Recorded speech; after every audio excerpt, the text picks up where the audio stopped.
नमस्कार, मैं कुमार श्रीकांत आपका स्वागत कर रहा हूं और आज बात नीले चड्ढेधारियों की बात कर रहा हूं मैं। 80 वखरी कौम है और ये जो 80 वखरी कौम है, दरअसल वो किस तरीके से चीजों को देखती है। भूल गए कि 300 सालों में गाजर मूली की तरह उनको गोल टोपी ने काटा, छाटा, बांटा। दिल्ली में ऐसे न जाने कितने गुरुद्वारे हैं जो बने ही इसलिए हैं कि उस वखरी कौम के लोगों को गोल टोपी ने गाजर मूली की तरह काटा। शीशगंज गुरुद्वारे में साहबजादों को चुनवा दिया और कैसे गुरु तेग बहादुर के साथ, गुरु नानक के साथ क्या कुछ किया ये आप लोग जानते हैं बेहतर। लेकिन उन्हीं वखरी कौम के आजकल जो लोग हैं वो खुद को अपने को गोल टोपी के बड़े नजदीक समझ रहे हैं। जरा एक वीडियो से इसको समझने की कोशिश करेंगे, उसके बाद नन्हे पहलवान से चर्चा करेंगे। जरा एक वीडियो देखते हैं, फिर आगे की बात करते हैं। जैसे इस्लाम हमारे बगैर अधूरा है, हम इस्लाम के बगैर अधूरे हैं। हमारी जो कश्मीर में, मैं इतना दावे से कहता हूँ, हिस्ट्री की अगर आप बात करेंगे तो मैं हिस्ट्री का नाम भी आपको दिखा सकता हूँ। सिखिज्म में मेजॉरिटी में जो अगर कन्वर्शन हुई है वो इस्लाम से आई हुई है। हम आपस में भाई भाई हैं।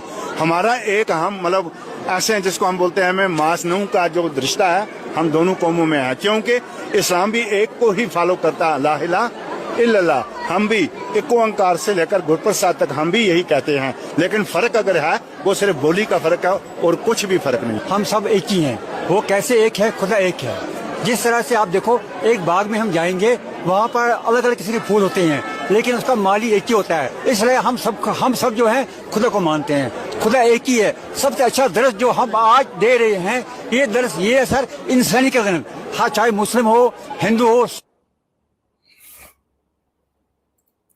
श्रीकांत जी, मुझे पता नहीं कहाँ का वीडियो है, लेकिन ये दोनों चमन है, दोनों अव्वल दर्जे के चमन है। नन्हे भाई, इस वखरी कौम के लिए दो शब्द। हमारे बीच लोहबान साहब होते तो वो कुछ और बोलते, ठीक है, लोहबान साहब होते तो कुछ और बोलते, लेकिन इस वखरी कौम के लिए मैं चाहता हूं नन्हे भाई जरा दो शब्द बोलिए। नाउ योर टर्न, अनम्यूट कीजिएगा। श्रीकांत भाई, ये लोग ना भटक चुके हैं। ये वखरी कौम नहीं, ये भटकी कौम है। गुरु गोविंद सिंह जी ने एक कविता, एक भजन लिखी थी, देह शिवा वर मोहे इहे, शुभ कर्मन ते कबहू न टरू, ना डरूं अरसो जब जाए लड़ो, निश्चय कर अपनी जीत करो। मतलब शिव जी की आराधना कर रहे थे, शिव जी की उपासना कर रहे थे कि हे शिव जी, मुझे ये वरदान दो कि जब मैं युद्ध में जाऊं तो अपनी जीत को सुनिश्चित करूं, निश्चय करूं, विजयी होकर ही लौटूं। मतलब वो गुरु जिसने अपने चारों पुत्र, अपनी मां और हजारों हजारों हजारों वीरों को इन्हीं आताताइयों के खिलाफ कुर्बान कर दिया, अपनी भी शहादत दी, अपने पिता की शहादत हुई। शीशगंज गुरुद्वारा उनके गुरु गोविंद सिंह जी के पुत्रों की नहीं, गुरु गोविंद सिंह जी के पिता गुरु तेग बहादुर जी की याद में बनाएगा। वहीं उन्होंने अपना शीश उतार कर न्यौछावर कर दिया था भारतवंश के लिए। सर, ये भटकी हुई कौम है। सर, ये भटकी हुई कौम पता कैसे है? 84 में सर, 84 में इंदिरा गांधी ने ऑपरेशन ब्लू स्टार किया, स्वर्ण मंदिर में टैंक चढ़ाए, अकाल तख्त साहब को नेस्तो नाबूद कर दिया। उसके बाद इंदिरा गांधी की हत्या हुई और इसी दिल्ली में हजारों हजारों हजारों सिखों का कत्लेआम हुआ, नरसंहार हुआ। सिख बहु बेटियों का जो उनकी इज्जत के साथ जो खिलवाड़ हुआ, इन्हीं कांग्रेसियों ने किया। और आपको जानकर हैरानी होगी, मात्र 8 साल बाद पंजाब में बेअंत सिंह के नेतृत्व में कांग्रेस की सत्ता आई। पंजाब में हिंदू तो अल्पसंख्यक है, तो आखिर किसने वोट दिया, किसने सरकार बनाई? तो उसके लिए कहते हैं कि नहीं, वो तो केंद्र सरकार की धक्केशाही थी। चलिए, मैं कहता हूं कि ठीक है, वो केंद्र सरकार की बदमाशी थी। सर, 2002 में कैप्टन अमरिंदर सिंह के नेतृत्व में यही कांग्रेस 117 में से 62 सीट जीत गई थी। 59 चाहिए थी मेजॉरिटी के लिए, 62 जीती। उसके बाद 10 साल अकाली दल की सरकार रही और 17 में फिर 77 सीट के साथ वापसी की कांग्रेस ने। उसके बाद 2022 में भी सेकंड लार्जेस्ट पार्टी रही और 23% वोट मिला। भाई हिंदू वोट तो आज बीजेपी ले जाती है ना, तो आखिर किसका वोट मिल रहा है? सिख धर्म का। नहीं तो बिना सिख धर्म के वोट के आप पंजाब में सरकार बनाने की सोच नहीं सकते। छोड़िए श्रीकांत, मैं आपको आज पंजाब की एक ऐसी हकीकत दिखाता हूं, उससे आपको पता चलेगा सर ये वखरी कौम नहीं, ये ड्रगी कौम है, ये नशेड़ी कौम है। पंजाब आज नशे के दलदल में पूरी तरह डूब चुका है।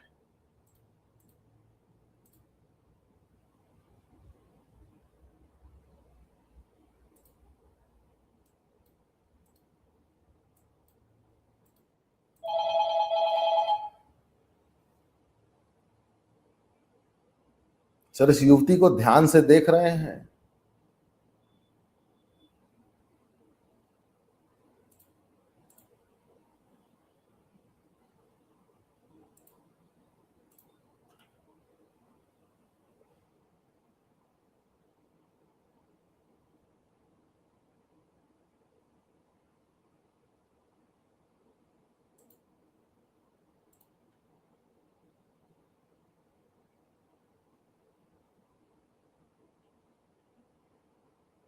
सर एक और देखिए,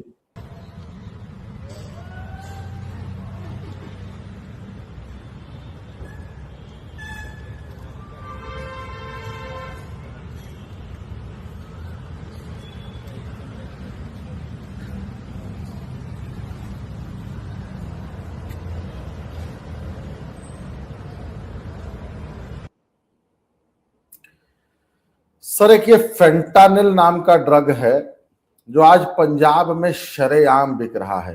सर वो जॉम्बी कल्चर नहीं था, हम अमेरिका की, वो कनाडा की और यूरोप की वो खबरें देखा करते थे कि कैसे एक युवक उस ड्रग का इंजेक्शन लगाकर कई कई घंटों तक एक जगह खड़ा रहता था। आज पूरे पंजाब का वही हाल है। और ये अपने आप को कहते हैं कि हम तो मुगलों के ही वंशज हैं, हम एक ही हैं, बगिया के फूल हैं और हमारा माली वो एक है, वो गोल टोपी जो 6 साल 9 साल की बच्चियों के साथ क्या क्या करता था। तो सर जब आपके मन में सर न अपने पुरखों के प्रति विकार पैदा हो जाते हैं, जब एक्चुअली आप भटक चुके होते हो, जब आपको अपने आप को अलग साबित करने के लिए अपने बाप को, अपने दादा को, अपने पुरखों को गाली देनी पड़ती हो। सर ये वही पंजाब की धरती है जहां पर पूरे एशिया का सबसे बड़ा चर्च बन रहा है, और एक नहीं सर, दो बन रहे हैं। सर ये लोग मेरा यशु यशु, और सर क्रिसमस के दिन पगड़ी पहनकर सर दारू पीकर सर ललकारे मारते हैं। सर ऐसा बताया जाता है कि 20 दिसंबर से लेके 28 दिसंबर के बीच में गुरु गोविंद सिंह जी ने अपने 4 पुत्रों की शहादत दी थी। सर उस वक्त पता है पंजाब में शादियां होती हैं और सर पता है यही सिख कम्युनिटी सर दारू पी के ललकारे मारती है और गाने गाती है, नाचती है और सर शराब पी के टल्ली होती है। पंजाब में सर अफीम को दवाई माना जाता है, भुक्की दवाई है सर वहां पे। सर अंग्रेजों की शिट, अंग्रेजों की, अरे इसका मैं उदाहरण देता हूं। जलियांवाला बाग के डायर ने जो गोलियां चलाई, जो 800 राउंड गोलियां चलाई, 800 राउंड गोलियां चलाई, वो गोली चलाने वाले लोग कौन थे? वो सिख रेजिमेंट के थे और गुरखा रेजिमेंट के थे। तो ये जो सिख रेजिमेंट वाले गोली मार रहे थे, वो किसको मार रहे थे? किसको मार रहे थे जलियांवाला बाग में? अरे वो तो छोड़िए, मैं एक और उदाहरण देता हूं। तो जनरल डायर को क्या करना चाहिए? जनरल डायर को उसके बाद स्वर्ण मंदिर ले गए, उपाधि दी गई, खालसा, उसको उपाधि दी गई, उसे नवाजा गया, उसे अपना बाप बनाया गया। तो ये जो वखरी कौम है ये शुरू से दर क्यूटिया है, एक नंबर की क्यूटिया है। तो ये जो क्यूटिया कौम है ये अब सोचिए क्या कर रही है, ये कह रही है कि वो गोल टोपी के बहुत नजदीक है। अब ये सोचिए इतने गोल टोपी के नजदीक है, ये भूल जाता है, ये भूल जाते हैं कि गुरु ग्रंथ साहब क्या उर्दू में लिखी गई थी, फारसी में लिखा गया था, अरबी में लिखा गया है, किस में लिखा गया है, कौन सी गुरुमुखी, गुरुमुखी की लिपि क्या है, और उसमें नाम किसके हैं? अल्लाह का नाम है, राम, कृष्ण, वासुदेव, हरि, महादेव, शिव, दुर्गा, यही तो नाम भरे पड़े उसमें। तो ये वखरी कौम अपने आप को कैसे अलग कह सकती है? सर जी, मैं आपको ना पहले से बात। मैं आपको एक फोटो दिखाता हूं, फोटो देखिए।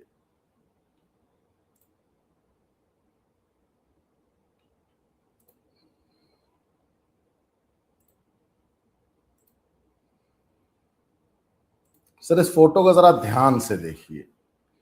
खबर है the last two swaroops of Shri Guru Granth Sahib brought back to India from Afghanistan. Sir जब अफगानिस्तान में अमेरिका अफगानिस्तान छोड़ के चला गया ना, तो सर ऐसे अपने सिरों पर सर गुरु ग्रंथ साहब को रखकर वापस आए हैं सर, वहां से अपनी जान बचाते हुए।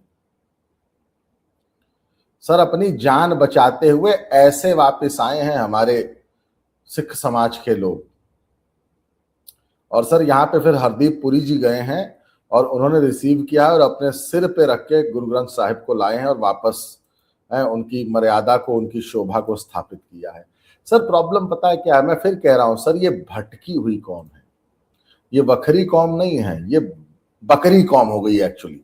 इसके लिए जो वर्ड आजकल वो है बकरी कौम। सर ये ना एक नारा देते हैं, वो एक्चुअली वो जो नारा दिया था वो गुरु गोविंद सिंह ने दिया था जब मुगलों से लड़ना होता था सर, तो 10, 20, 50, 100 की सेना होती थी, हिंदुओं की, सिखों की, खालसा की, और सामने से सर हजारों लाखों आतताई होते थे। तो उन्होंने एक नारा दिया था, 1.25 लाख से एक लड़ाऊं ता गोविंद सिंह नाम का हम। सर उस नारे, सर उस वक्तव्य की जितनी बेइज्जती इन्होंने की है सर ना, उतना कोई कर नहीं सकता। आज सर ये आईएसआई के पैर धो रहे हैं, आज ये मुसलमानों की चाटुकारिता करते हैं। सर जिस कांग्रेस ने स्वर्ण मंदिर पे गोलियां चलाई, अकाल तख्त साहिब पे गोलियां चलाई, जिन्होंने हजारों हजारों सिख बेटियों के साथ दुराचार किया, हजारों सिखों का कत्लेआम किया दिल्ली में और पूरे हिंदुस्तान में, सर ये उसकी सत्ता लाते हैं। सर इससे बड़ी चाटुकार कौन कोई हो सकती है? और सर आंखें पता है किसको दिखाते हैं? भारत को, हिंदुओं को। जो आज तक नरेंद्र मोदी की पॉलिसी रही है कि नहीं सिख हमारे भाई हैं, आज तक नरेंद्र मोदी और भाजपा और भारत सरकार की ये पॉलिसी रही है कि नहीं भाई कुछ भी हो जाए लेकिन सिख हमसे अलग नहीं है। और सर हमको आंखें दिखाते हैं, हमको दादागिरी, हमसे दादागिरी। अरे हमसे किस बात की भाई दादागिरी? अफगानिस्तान में आपको पता है सर आज एक भी सिख फैमिली नहीं बची है। वो अफगानिस्तान जो कभी पंजाब का ही हिस्सा था, वो पंजाब जो कभी सिखों की धरती थी, आज पाकिस्तान में सर सिखों का हाल पता क्या है? ननकाना साहिब के ग्रंथी की बेटी को एक 50 साल के, 16 साल 18 साल की बेटी को एक 50 साल के बुढ़े गोल टोपी से ब्याह दिया जबरदस्ती, और कुछ नहीं कोई कर पाया। और मियां मिट्टू नाम है उस व्यक्ति का जो ये सारे कुकर्म करवाता है। जी, वखरी कौम कुछ नहीं कर पाती है। बकरी कौम सर, बकरी कौम, वखरी नहीं सर, बकरी कौम। ठीक है, ठीक है, लेकिन इनका इलाज भी बहुत महत्वपूर्ण है। नन्हे भाई आज उसको बेहतर तरीके से इलाज को आपने डिस्क्राइब नहीं किया। हाँ, इनका इलाज सिख कम्युनिटी करेगी। ये जो बकरी कौम वाले हैं ना, इनका इलाज भी सिख कम्युनिटी करेगी। वो सिख जो आज इनका विरोध नहीं करता, एक दिन आप देखिएगा इनको जूतों से मारेगी। इनको उस दिन सबक मिलेगा कि हम सनातन की एक अभिन्न अंग है, अभिन्न शाखा है, और अंततः सर ये सब सनातन में वापस आएंगे। सर वो जो एक अलग आइडेंटिटी का इनके ऊपर जो सर वो जो चढ़ा हुआ है ना सर, वो एक्चुअली 10-15% लोग हैं मुश्किल से। 100 में से।